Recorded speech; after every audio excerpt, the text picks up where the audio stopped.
Our first speaker is going to be talking about data centers. Her name is Jenny Gerson from the Zayo Group. Please welcome to the stage, Jenny. Welcome to the zettabyte era. It's no surprise that the amount of data we're creating is exploding. We're producing 2.5 exabytes of new data each day and are expected to hit 44 zettabytes of data by 2020. So how much data is a zettabyte? I thought I'd be old school and put it in numbers of floppy disks. It's roughly 1 quadrillion floppies. Still not putting it in perspective for you? Well, if you stack those floppies, they would reach to the moon and back, 3,902 times. So where do you store all that data? Sometimes in an enterprise server room, but the majority of our digital lives resides in data centers, including colocation and hyperscale cloud facilities. Wait, hypercolo what? Let's look at those for a second, or 15. Server rooms are in most of your buildings, and they contain company files. If you want additional security, reliability, scalability, or need your data close to major markets, you might co-locate your servers. Colocation providers lease space and power to host other companies' servers. The data in the hyperscale is managed by the major content and computing companies. Think Amazon, Google, Microsoft, IBM. This is the cloud. Yep, just a data center connected to other data centers, simply put. While all three facility types store, compute, and transport data, only colocation and hyperscale facilities are categorized as data centers since they're dedicated buildings with infrastructure to support computer hardware. I'll be mainly focusing on those two going forward.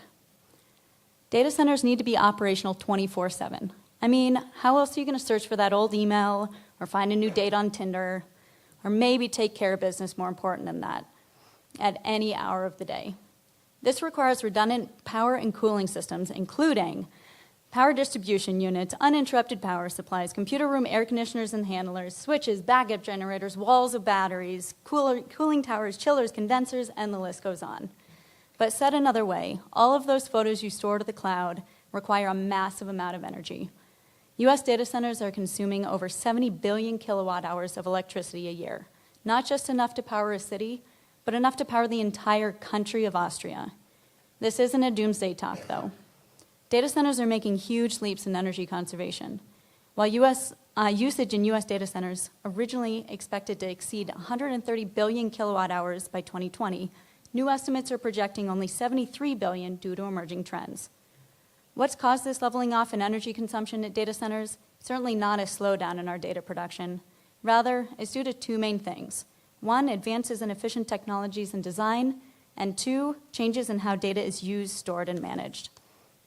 Advances in technology and design include servers that now store more data and use up to 50% less energy to operate, efficient power, lighting, and cooling systems, more effective airflow design, and intelligent building monitoring systems. And then there's how we use, store, and manage data.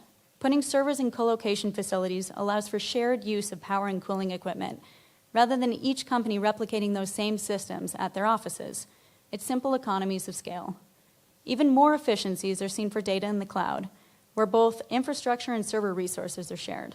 Data can be condensed into fewer servers that are more effectively utilized through virtualization. Virtualizing 100 servers equates to planting 1,500 trees or taking 89 cars off the road. Hyperscale cloud facilities are now going even further, moving their facilities to the Arctic Circle and testing underwater to remove energy usage for cooling altogether, building their own highly efficient servers and using fuel cell-powered cooling directly at the servers. They're also using machine learning and predictive algorithms for demand response and to improve power utilization effectiveness, or PUE, measure of efficiency for data centers. With PUE, the lower the better, and machine learning can alter operations to optimize PUE. So what can you do to minimize energy storage for your data? You can stop watching all those freaking cat videos. Just kidding. It's unlikely that our habits will change as the Internet of Things grows. So what can you do? You can make the most impact at work. Take your IT director out for a beer and chat about your server room. Can your company decommission underutilized servers? Can you upgrade to newer servers? How about turn up the temp to the latest ASHRAE guidelines? Most server rooms are kept way too cold.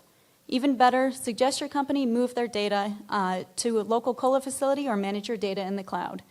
Moving your servers to a colo facility saves up to 40% on energy, and the savings could jump to 87% when managing your data in the cloud. To sum up, data is growing, energy usage for that data is high and growing, but we're doing better. Put your data in the most efficient place you can.